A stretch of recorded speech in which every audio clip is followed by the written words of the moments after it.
Si un avión cae sobre las instalaciones de una empresa, provocando en muchos empleados incapacidades médicas, ¿quién debe responder por el pago de dichas incapacidades? A ver,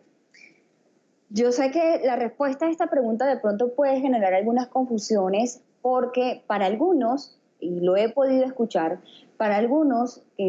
conocedores del derecho laboral, consideran que si el accidente se produjo por una situación externa a lo que haya ocurrido dentro de la empresa, no sería un accidente laboral, sino que sería un accidente de origen común. A mi juicio, dentro de los análisis que yo había podido hacer al artículo tercero de la ley 1562 del 2012, cuando habla de lo que corresponde al accidente de trabajo, sí se podría determinar esto como un accidente laboral porque ocurrió durante la actividad que se estaba ejecutando como trabajador. Es decir, si el trabajador no se encontrara dentro de las instalaciones de la empresa, no se encontrara haciendo su actividad o no estaría bajo el mandato de su empleador haciendo lo que le correspondiera en ese momento, no hubiese ocurrido el accidente, o por lo menos no hubiese ocurrido para él. Es decir, si ese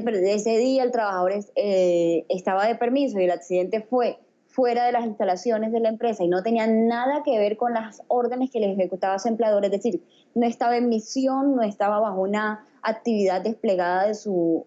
función de trabajador en alguna otra sede, sino que ocurrió donde trabaja, aun cuando estuviese sentado tomándose un café. Esto obedece a un riesgo laboral el que está siendo asumido para ese trabajador por el hecho de lo que ocurrió en ese evento. Es decir, aquí hay un evento catastrófico, ocurrió entonces ese accidente que generó de pronto traumatismos, incluso algún tipo de muerte. Es decir, si ocurrió un daño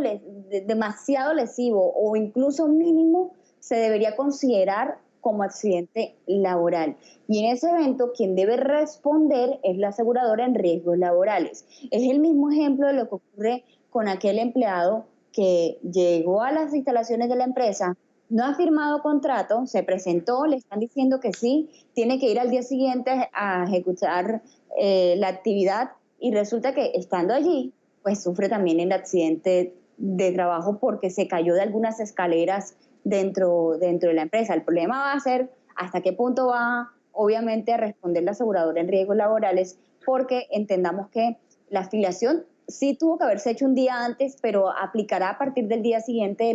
de lo que en sí el trabajador va a ejecutar la labor. Así que finalmente hay que tener muy pendiente en qué efectos se está dando la relación de trabajo, cuándo inicia, cómo estamos siendo vinculados a la aseguradora. Recordemos que quien se afilia a la aseguradora es la empresa y obviamente esta cobija a sus empleados dependiendo de la clase de riesgo que éste obviamente está cumpliendo en su actividad y finalmente ella va a responder en caso de accidente o enfermedad. Para recordarles un poco sobre esos presupuestos que tiene el concepto de accidente de trabajo, el artículo tercero de la ley 1562 del 2012 ha advertido que lo que se dé con ocasión al trabajo, ¿ok? A la actividad que esa persona despliega y que obviamente causa una lesión, una perturbación física, psicológica y hasta emocional, se considerará accidente de trabajo. Lo mismo cuando ocurra que está en mandato de una orden de su empleador, es decir, su empleador lo mandó a ejecutar de pronto una actividad que no tiene que ver con las funciones de él, pero está dentro de la empresa o incluso fuera de la empresa, pero hubo una orden de su empleador, hay accidente laboral. Nos tocó ir a la empresa hoy, a pesar de que no se abre porque es un día festivo para la empresa, es decir, los martes en la empresa no se trabaja, pero hoy el empleador nos hizo citar en el día martes para una actividad. Por esa razón, si ocurre un accidente, también será accidente laboral. Cuando me voy a desplazar desde mi casa hacia mi lugar de trabajo o viceversa, siempre que sea mi empleador el que suministre el transporte, es decir, me paga el auxilio de transporte, me paga en especie el transporte o me da algún subsidio en sí, pues entonces también será accidente laboral. Son muchos los requisitos que podrían de pronto determinarse para el accidente laboral. Conozco de base también que las aseguradoras se toman el mínimo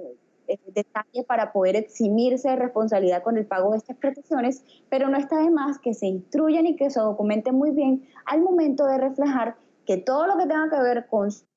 entorno laboral con su actividad desplegada con una orden de su empleador, será determinado como accidente laboral si ocurre un acto dañoso para él.